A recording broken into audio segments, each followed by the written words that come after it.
Good evening. This is Thursday, September 28th, 40 days until the 2006 midterm elections. Our fifth story on the countdown, two developments tonight that go to the core of who we are as a nation. The president can now detain non-citizens forever and torture them, providing he accuses them of being terrorists. And he doesn't even have to prove the last part.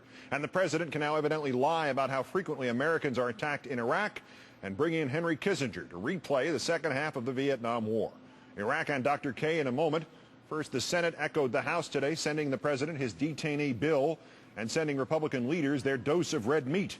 When Democrats in the House voted to support our history and values instead of the president's expediencies, Republican Speaker Dennis Hastert said they, quote, voted today in favor of more rights for terrorists. So the same terrorists who plan to harm innocent Americans and their freedom worldwide would be coddled. And at a rally in Alabama today for the incumbent governor there, the president showed that those who thought his appeal for bipartisanship on the night of 9/11 was completely phony were correct. 5 years after 9/11, the worst attack on American homeland in history, the Democrats offer nothing but criticism and obstruction and endless second-guessing. The party of FDR and the party of Harry Truman has become the party of cut and run.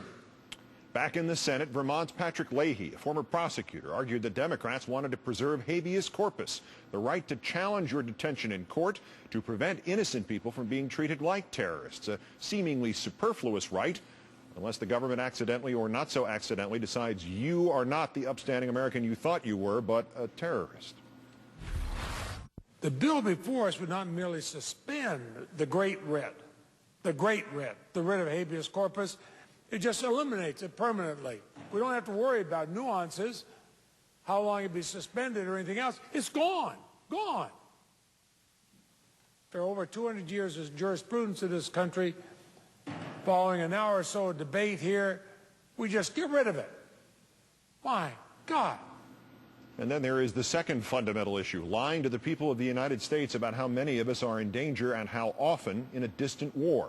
CBS News quoting a new book by Bob Woodward, which will claim not just that Mr. Bush has kept secret the true level of violence against U.S. troops in Iraq. The revelation from Bob Woodward's new book is disturbing to say the least. American troops come under fire in Iraq on average 4 times an hour, once every 15 minutes, he said. And in our fourth story in the countdown, it seems that the Iraqi people actually like that grim statistic.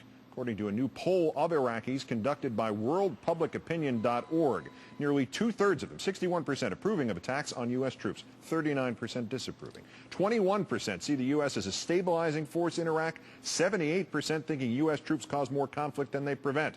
And the majority of Iraqis want U.S. troops to withdraw sooner rather than later. 37% want them out in 6 months. 34% more want them out within a year.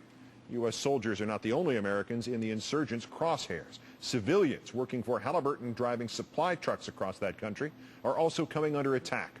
One such encounter captured on a trucker's home video camera. Our senior investigative correspondent Lisa Myers tonight with this startling report. September 20th, 2005.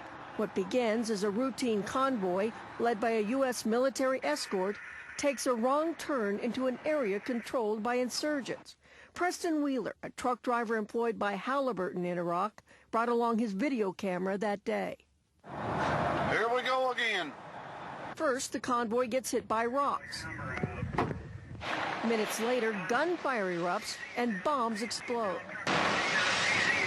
IED on the left side. Jesus Christ, help us all, Lord. One of the truckers is hit. A soldier tells the truckers not to stop. Truck 5 cannot move. Please help me. Truck 8, where you at? I'm taking fire. 10-4, come back. I'm fixing to get killed. Wheeler sees a fellow driver killed. They just killed him. Oh, Jesus. In all, 3 drivers died, and Wheeler was shot twice. Wheeler now charges that the convoy was not properly equipped or trained by Halliburton. Halliburton says this convoy was under the control of the U.S. military. The company also says employees receive extensive training and their safety and security is a priority. Lisa Myers, NBC News, Washington. The U.S. military says its troops did not abandon the truckers, but instead set up a defensive perimeter to hold the insurgents at bay until help arrived about half an hour after the initial attack. That's when they managed to pull the 2 wounded truckers, including Mr. Wheeler, and move them out of the danger zone. The military telling NBC News in a statement that resembles the textbook definition of the word tautology, quote, "If they had been abandoned, they would not have survived."